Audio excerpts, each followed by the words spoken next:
Jake Morrison pressed his face against the cold metal of the observation window and watched the stars move slowly across the darkness of space. His breath made small clouds on the glass as he tried to understand what he was supposed to be doing. Here, 3 weeks ago, he had been sitting at his desk in the Pentagon reviewing supply reports for the Mars colonies. Now he was floating in a massive alien space station, watching two powerful alien races prepare to destroy each other. The space station called Nexus 7 was bigger than anything humans had ever built. It stretched for miles in every direction with sections that twisted and curved in ways that made Jake feel dizzy when he looked at them too long. The aliens who built it were called the Galactic Alliance, and they had invited Earth to join their group just 6 months ago. Jake was one of the first humans to see how the galaxy really worked. Ambassador Lisa Carter had chosen Jake for this mission because he was good at watching and remembering things. His job was simple: watch the battle between the Zilari and the Keth, record everything he saw, send detailed reports back to Earth so the human military could learn how space wars actually happened. Jake had thought it would be exciting, but mostly it was just confusing and scary. The Zilari looked like tall humans made of living crystal. Their skin reflected light in strange patterns, and their voices sounded like music when they spoke. They had been fighting wars in space for thousands of years, and their ships moved like dancers across the starfield.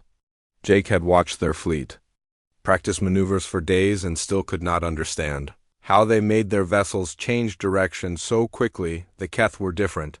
Jake had only seen pictures of them, but those pictures gave him nightmares. They looked like huge insects, crossed with machines. Their ships were black and covered in sharp edges that seemed designed to cause as much fear as possible. When a Keth fleet arrived in a star system, every other species ran away as fast as they could. Everyone in the galaxy knew that the Keth never showed mercy and never took prisoners. Dr. Amanda Foster walked up behind Jake and handed him a cup of coffee. She was the scientist assigned to his observation team, and she knew more about alien biology than anyone else on Earth. Her hair was always messy because she spent most of her time reading research files instead of sleeping. "The battle should start soon," Amanda said as she sipped her own coffee. "The Keth have been moving their main fleet into position for the past 6 hours. Intelligence reports say they are planning something big." Jake nodded and checked his recording equipment one more time. The devices were a mix of human and alien technology that he barely understood how to operate. The Alliance had given Earth access to some of their basic systems, but Jake still felt like he was trying to fly a spaceship with Stone Age tools. "Are you nervous?" Amanda asked about the question for a moment. "I keep wondering why they chose me for this job. I'm just a supply officer. I have never been in a real battle before." "There are probably 100 people on Earth who would be better at this than me," Amanda smiled.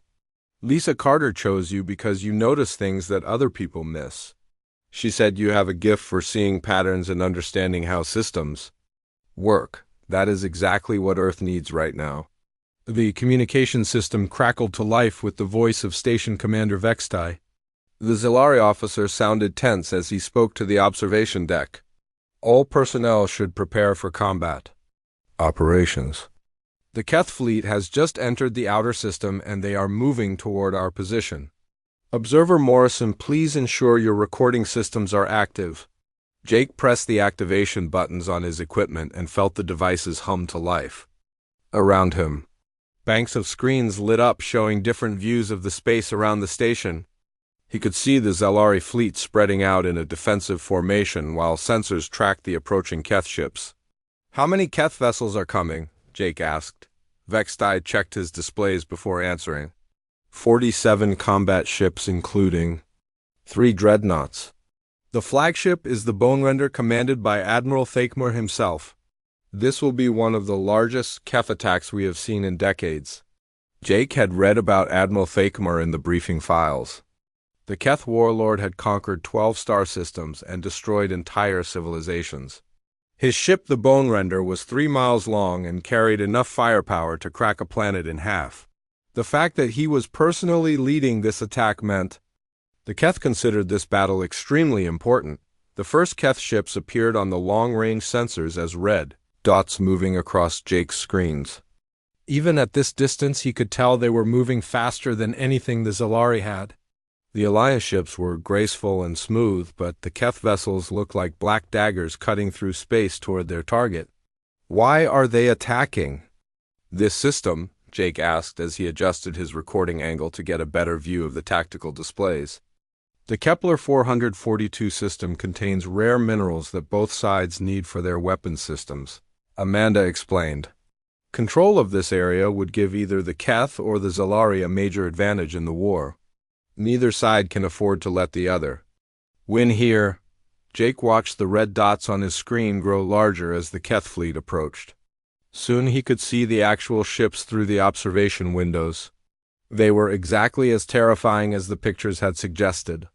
Each vessel looked like it had been designed by someone who wanted to create the most frightening thing possible.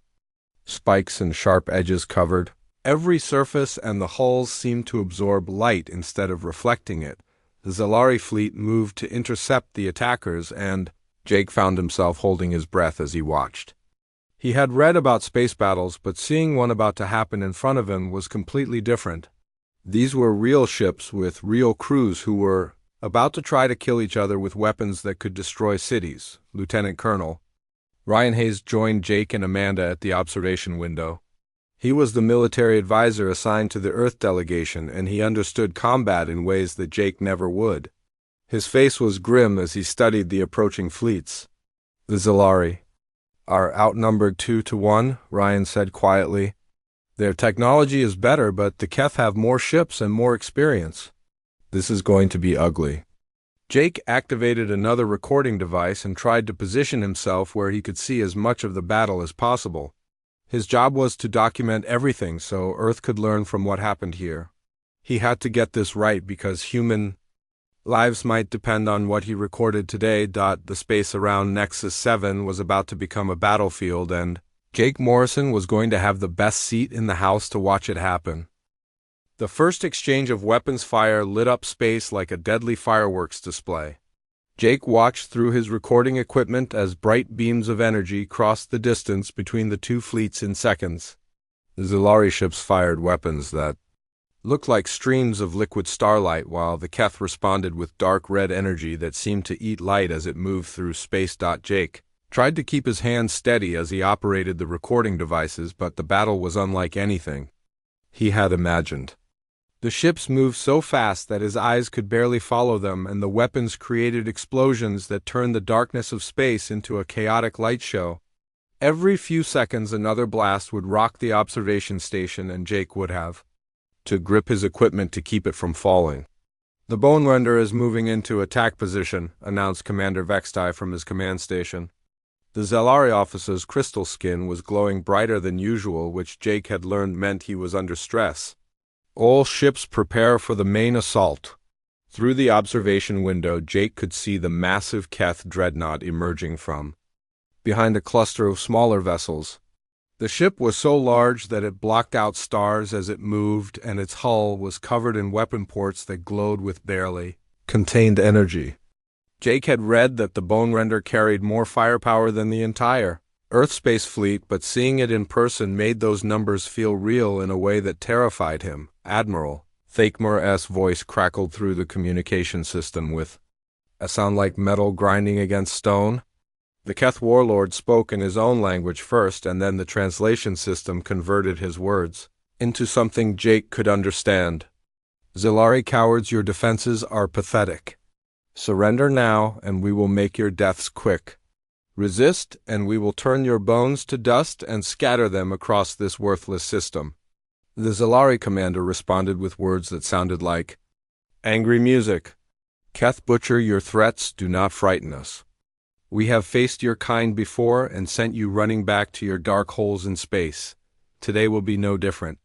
Jake adjusted his position to get a better recording angle of the exchange. He moved closer to the observation window and shifted his equipment to capture both fleets in the same frame. As he made the adjustment, his reflection appeared in the transparent metal of the window. For just a moment, his silhouette was visible in the external cameras that broadcast the battle feed. To ships and stations across the sector, the response was immediate and impossible to believe. Every Keth weapon stopped firing at exactly the same moment. The massive engines of the Bone Render went silent and the entire enemy fleet seemed to freeze in space, as if someone had pressed a pause button on the universe itself. Jake stared at the tactical displays, wondering if his equipment was broken. The red dots representing Keth ships had stopped moving completely while the blue dots of the Zalari fleet continued their attack patterns. For several seconds, the only sounds on the observation deck were the quiet hums of electronic equipment and the shocked breathing of everyone watching. Then Admiral Thakmer's voice returned, but now it carried a tone that Jake had never heard. From a Keth before, the warlord sounded afraid. "Wait, stop all attacks immediately. There is a human present. I repeat, there is a human observer in this sector." Commander Vextai looked at Jake with an expression of complete confusion. The Zalari officer's crystal skin had stopped glowing and now reflected the lights of his control panels in scattered rainbow patterns. "Observer Morrison, what did you do?" Jake looked around the observation deck, trying to understand what was happening. "I did not do anything. I just moved my equipment to get a better view of the battle. I have been standing here recording everything like I was supposed to." The communication channels filled with panicked voices as Keth ship commanders reported to their admiral. Jake could hear fragments of their conversations through the translation system. Words like Deathbringer and Silent Watcher kept appearing in their reports, but none of it made sense to him. Dr. Amanda Foster was checking her instruments with growing amazement. "Jake, the Keth energy signatures are all powering down. Their weapon systems are going offline across the entire fleet. I have never seen anything like this before." Admiral Thakmer's voice returned, and now he was speaking directly to the observation station. "Human observer, we know what your species is capable of. We have read the ancient warnings left by our ancestors. The Keth Empire hereby surrenders unconditionally to the Galactic Alliance. We will withdraw from this system immediately and return to our territory. Please inform your leaders that we do not wish to engage humans in combat." Jake felt like the floor had disappeared from under his feet. He looked at his coffee cup and then at his reflection in the window, trying to understand how a supply officer from Earth had just caused an entire enemy fleet to surrender without firing a shot. Around him, the Zalari crew was staring at him like he had grown a second head. Lieutenant Colonel Ryan Hayes grabbed Jake by the shoulder and turned him away from the window. "What the hell just happened, Morrison? What did you do to scare them?" "I did not do anything," Jake insisted.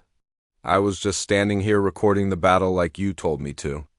I moved to get a better angle and my reflection showed up in the window. That is all that happened."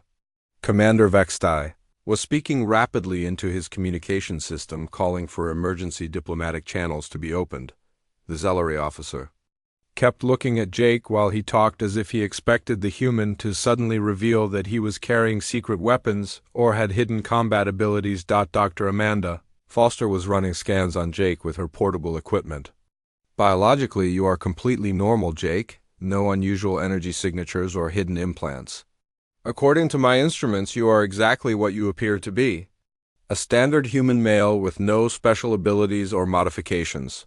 The tactical displays showed the Keth fleet beginning to withdraw from the system. The massive ships that had been preparing to destroy the Zalari forces were now turning away and moving toward the edge of sensor range. The Bone Render itself was already jumping to hyperspace, with its escort vessels following close behind. "This makes no sense," Ryan said as he studied the retreating enemy fleet.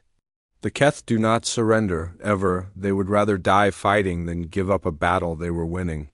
Yet they took one look at Morrison and ran away like scared children." Jake sat down heavily in the nearest chair, still holding his coffee cup. He had volunteered for this mission to learn about galactic warfare and help prepare Earth for future conflicts. Instead, he had somehow ended a battle just by being visible. The worst part was that he had no idea why it had happened or whether it would ever happen again. The observation deck fell silent as everyone tried to process what they had just witnessed. Outside the window space was peaceful again, with only the Zalari fleet remaining in formation around the station. The battle that should have lasted for days was over in minutes, and Jake Morrison was the reason why. The emergency meeting room on Nexus 7 was filled with beings Jake had never seen before. Word of the Keth's surrender had spread across the galaxy faster than light travel, and now representatives from dozens of species were demanding answers. Jake sat at a metal table surrounded by aliens who kept staring at him like he was a dangerous weapon that might explode at any moment. Ambassador Lisa Carter had arrived on the fastest ship Earth could send, but she looked as confused as everyone else. She kept asking Jake the same questions over and over, hoping to find some detail that would explain what had happened.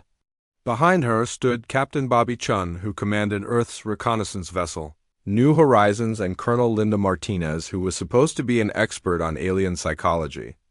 "Let me understand this correctly," said Ambassador Carter for the 10th time that day. "You moved your recording equipment to get a better view of the battle. Your reflection appeared in the observation window. The Keth fleet immediately surrendered and withdrew from the system. Is that an accurate summary of events?" Jake nodded tiredly. He had been answering the same questions for 6 hours and his throat was sore from talking. "That is exactly what happened. I did not say anything to them. I did not make any threatening gestures.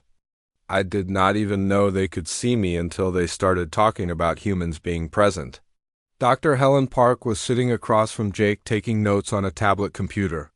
She was a xenobiologist who studied alien behavior patterns, and she had been asking him detailed questions about every movement he had made during the battle. "Jake, can you remember exactly how you moved when you adjusted your equipment? Did you make any specific gestures or motions that might have been interpreted as signals?" "I just shifted my position to get a better recording angle," Jake said. "Again, I moved maybe 2 steps to the left and adjusted the height of my camera. The whole thing took less than 10 seconds. Professor Alex Turner appeared on the holographic display at the center of the table. He was calling in from the Galactic University on Centauri Prime, where he had been researching human history in the alien databases. His face looked excited but also worried as he spoke to the assembled group. "I found something in the Keth archives that might explain what happened," Turner said. "There are ancient war songs that describe a species they encountered about 12,000 years ago. The Keth call them the Silent Deathbringers, or sometimes the Watchers from the Dark." Ambassador Carter leaned forward. "What do these songs say about this species?" Turner scrolled through his research files before continuing. "The descriptions match human appearance exactly. Height, build, facial features, even the way they move and stand. According to Keth records, this species destroyed their enemies not through advanced weapons or superior numbers, but through patience and observation."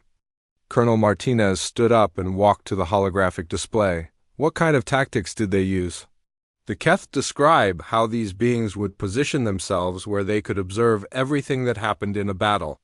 They would take detailed records, and somehow within days of studying enemy tactics, they would begin dismantling entire fleets with surgical precision. The war songs say they never boasted about victories and never demanded territory. They just observed, learned, and systematically defeated every force sent against them." Jake felt a chill run down his spine as he listened to the description. The tactics Turner was describing sounded exactly like standard human military doctrine.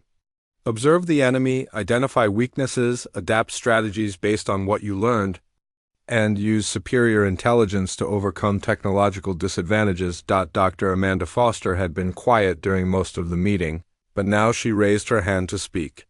"Professor Turner, how long did this ancient war last?" According to the Keth archives, it lasted exactly 3 years. But here is the strange part.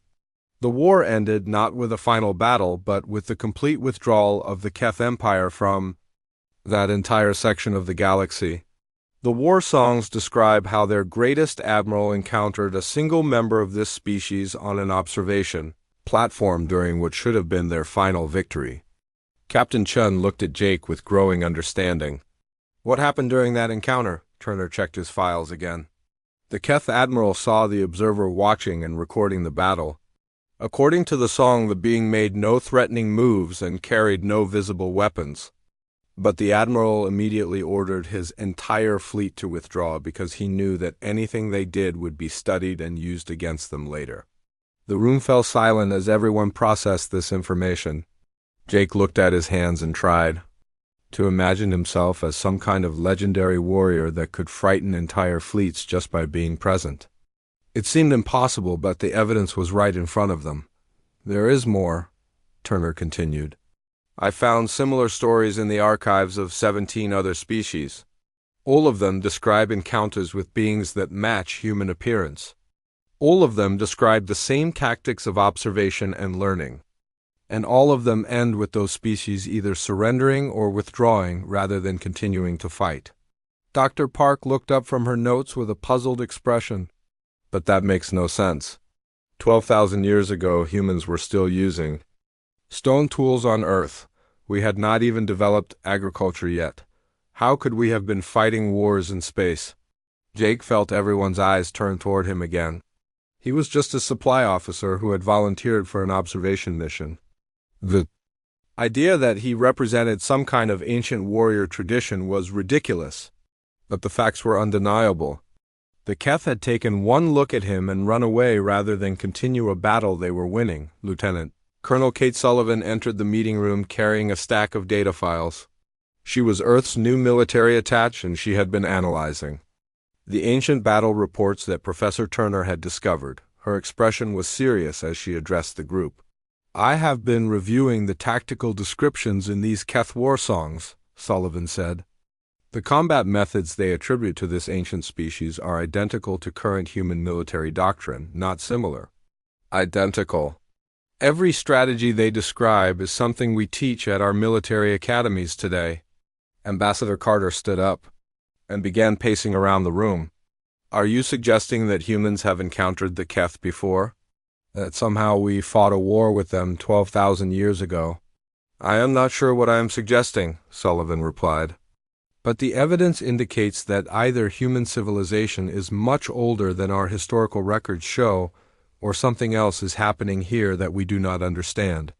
Jake looked out the window at the stars and wondered what other secrets the galaxy was hiding.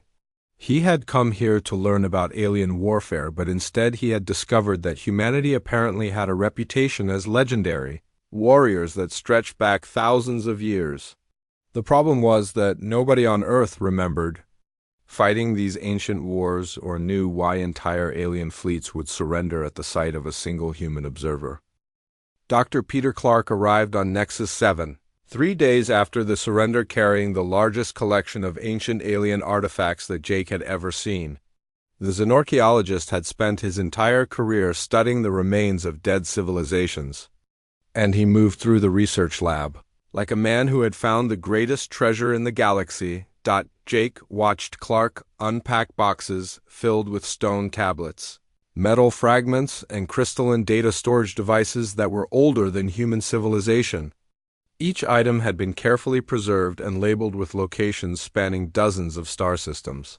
Clark handled them with the reverence of someone touching pieces of history that could rewrite everything they thought they knew about the galaxy. "These artifacts all come from worlds that the Keth abandoned suddenly about 12,000 years ago," Clark explained as he arranged the items on examination tables.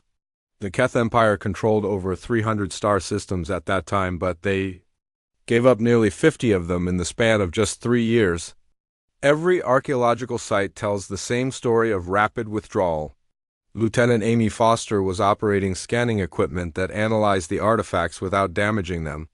She was a communications specialist who had been trained to decode alien languages, and her job was to translate any written records they found. Her screens showed symbols and text in dozens of different scripts as she worked through the collection.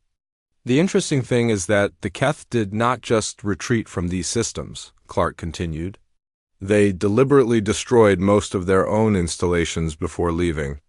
Military bases, weapon factories, even civilian settlements were reduced to rubble. It was like they wanted to erase any evidence of their presence." Jake studied the artifacts and tried to imagine the ancient war that had driven such a powerful empire to abandon so much territory.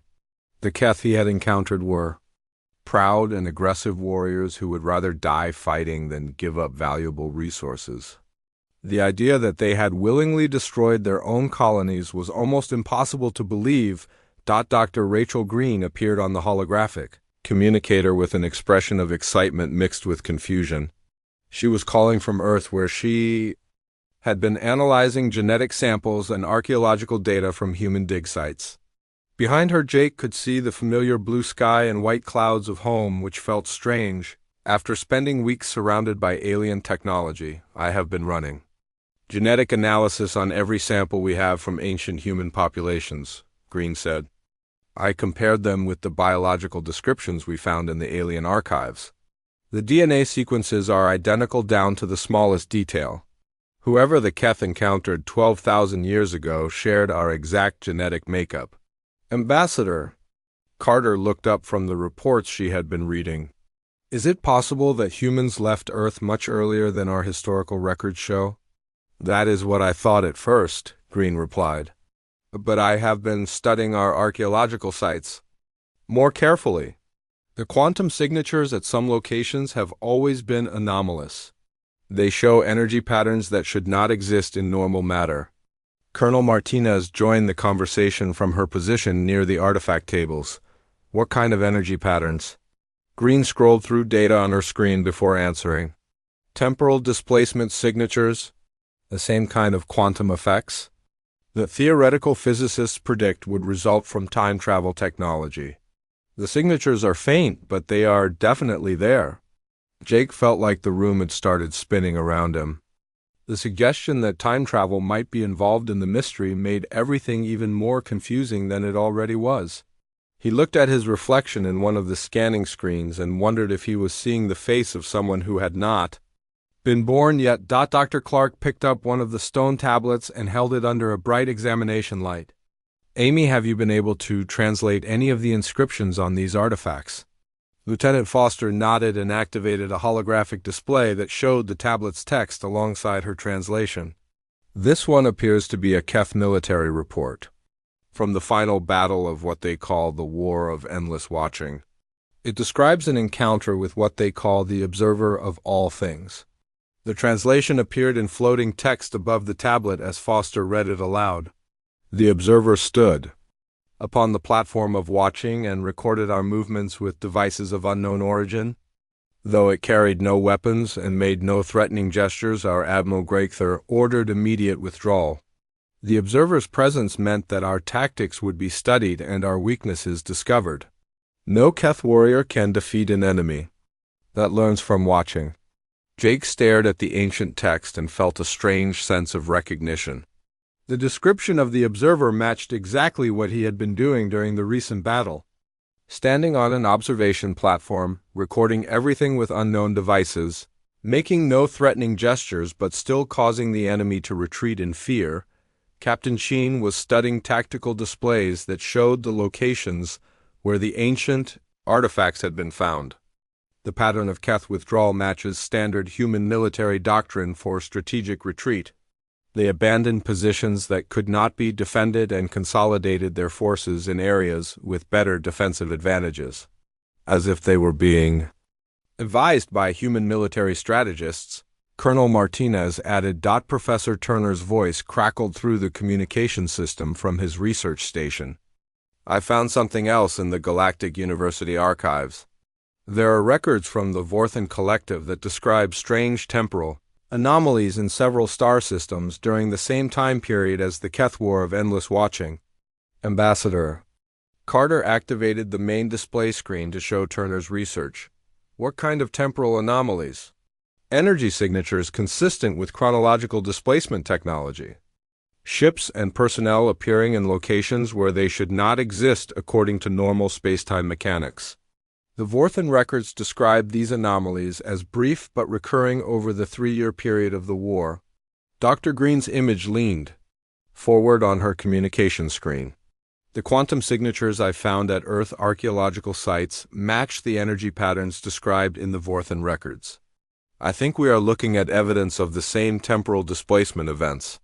Jake sat down heavily in the nearest chair as the implications of what they were discovering became clear.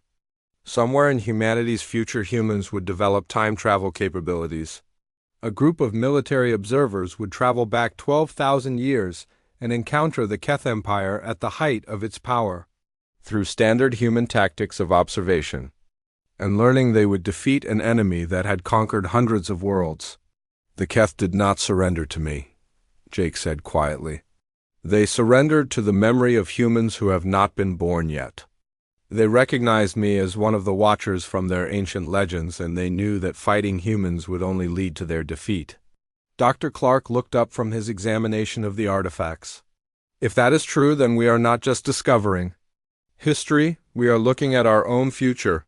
Somewhere in the time streams of the galaxy, there are human warriors who have already proven that our greatest weapon is not technology or firepower. It is the ability to watch, learn, and adapt until victory becomes inevitable. Jake stood up and walked back to the observation window where he could see the stars. He understood now that he was not just documenting the present. He was living a moment that would someday become legend. The enemy had surrendered not to what humanity was, but to what humanity would become. And somewhere in the quantum signatures of time itself, the future was already written. 6 months after the Keth surrendered, Jake Morrison stood once again at the observation window of Nexus 7, but everything had changed. The quiet research station had become the most important diplomatic facility in the galaxy as species after species requested meetings with human representatives. Jake was no longer just an observer recording battles. He had become the living symbol of humanity's reputation across the stars. The final pieces of the mystery had fallen into place 3 weeks ago when Dr. Rachel Green made her most important discovery. Deep in the quantum signatures of Earth's oldest archaeological sites, she had found something that changed everything. The temporal displacement patterns were not random events from the distant past. They were echoes of future events that had not happened yet, but were already leaving traces in the present. Jake watched a new fleet of ships approaching the station through the observation window. These vessels belonged to the Andrex Republic, which had been at war with the Zilari for over a century.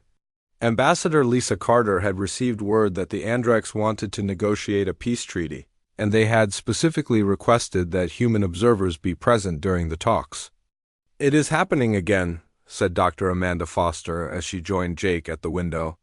"Another species that has been fighting a hopeless war for decades suddenly wants to make peace the moment they hear humans are involved." Jake nodded as he watched the sleek Andrex ships take positions around the station. In the past 6 months, similar scenes had played out 17 times. Ancient enemies would arrive ready for battle, but the moment they detected human presence, they would immediately begin discussing peace negotiations instead of fighting. Captain Bobby Chun walked up behind them carrying a datapad filled with reports from across the galaxy. His expression was serious, but Jake could see excitement in his eyes as he reviewed the latest intelligence summaries. "The pattern is spreading faster than we expected. Word of the Keth surrender has reached every major civilization, and they are all reacting the same way. How many species have requested human mediation for their conflicts?" Jake asked. Jun checked his datapad before answering. 47 formal requests in the past month alone. The Galactic Alliance is having trouble processing all the applications. Species that have been fighting wars for thousands of years are suddenly willing to sit down and negotiate just because humans might be watching. Dr. Peter Clark emerged from the research lab carrying a crystalline data storage device that glowed with soft blue light.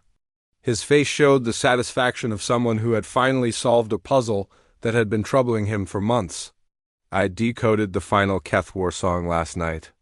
The one they call the Prophecy of the Returning Watchers." Jake turned away from the window to face the xenorchaeologist. "What does it say?" Clark activated a holographic display that showed the ancient Keth text alongside his translation. "It describes how the Watchers will return to the galaxy during a time of great conflict. The song says they will appear first as simple observers, but their presence will end wars that have lasted for generations. The final verse is particularly interesting." The holographic text shifted to show the concluding passage of the ancient prophecy. Clark read it aloud as the translation appeared in floating letters. When the Watchers return, they will not remember their ancient victories. They will believe themselves to be weak and untested, but the galaxy will remember, and the memory of their power will bring peace to worlds that have known only war. Jake stared at the ancient words and felt a strange mixture of pride and confusion. The description matched his own experience perfectly. He had arrived at Nexus 7 believing he was just a supply officer with no combat experience. But the galaxy remembered humanity's future achievements, and that memory was powerful enough to end conflicts that had seemed impossible to resolve. Lieutenant Colonel Kate Sullivan joined the group at the observation window with news from Earth's military command. I just received orders from the Pentagon. They want to establish permanent human observer posts at conflict zones throughout the galaxy. The Joint Chiefs believe our presence alone might be enough to prevent wars before they start. Professor Alex Turner appeared on the communication screen with an expression of amazement. I have been analyzing the data we collected, and I think I understand what is happening. The time displacement events 12,000 years ago created what physicists call a causality loop. The future is influencing the past, which is creating the conditions that will lead to that same future. Ambassador Carter looked up from her diplomatic reports. Can you explain that in simpler terms, Professor? Turner nodded and activated a holographic diagram showing intersecting timeline streams. Humans from our future traveled back in time and established our reputation as legendary warriors. That reputation is causing present-day conflicts to end peacefully. The peaceful resolution of these conflicts is creating the conditions that will eventually allow humanity to develop time travel technology and send those observers back to the past. Jake watched the timeline diagram and tried to understand his place in the cosmic loop they had discovered. So the humans who traveled back in time were actually us, future versions of ourselves who had already lived through the events we are experiencing now. Exactly, Turner replied. The Jake Morrison who caused the Keth to surrender is the same. Jake Morrison, who will someday travel back in time to establish the legends that made that surrender possible. You are both the cause and the effect of your own reputation. Dr. Rachel. Green's image appeared on another communication screen with the final confirmation they had been waiting for. I completed the quantum analysis of the temporal signatures. The displacement events are not random. They follow a specific pattern that corresponds exactly to the locations and times of major galactic conflicts over the past 12,000 years. Whoever sent those future humans back in time knew exactly when and where they would be needed. Jake looked out at the Andrax fleet that was now docking with the station to begin peace negotiations. He understood that he was witnessing history being made, but he also knew that this history had already been written by future versions of himself and his companions. They were living in a present that existed because their future selves had traveled back to create it. Colonel Martinez checked her tactical displays one final time before the peace talks began. The irony is perfect. Humanity's reputation as unstoppable warriors is preventing wars across the galaxy. Our greatest victory is not defeating enemies in battle, but convincing them that fighting us would be pointless. Jake picked up his recording equipment and prepared to document another historic peace negotiation. His job had not changed since. That first day at Nexus 7, he was still an observer whose purpose was to watch and record everything that happened. The difference now was that he understood his observations were not just creating historical records for Earth, they were fulfilling an ancient prophecy and maintaining the legend that kept the galaxy at peace. As he activated his cameras, Jake smiled at the thought that somewhere in humanity's future he would travel back in time to watch these same events from a different perspective. The human was still just an observer, but now he knew that sometimes being watched was the most powerful weapon of all.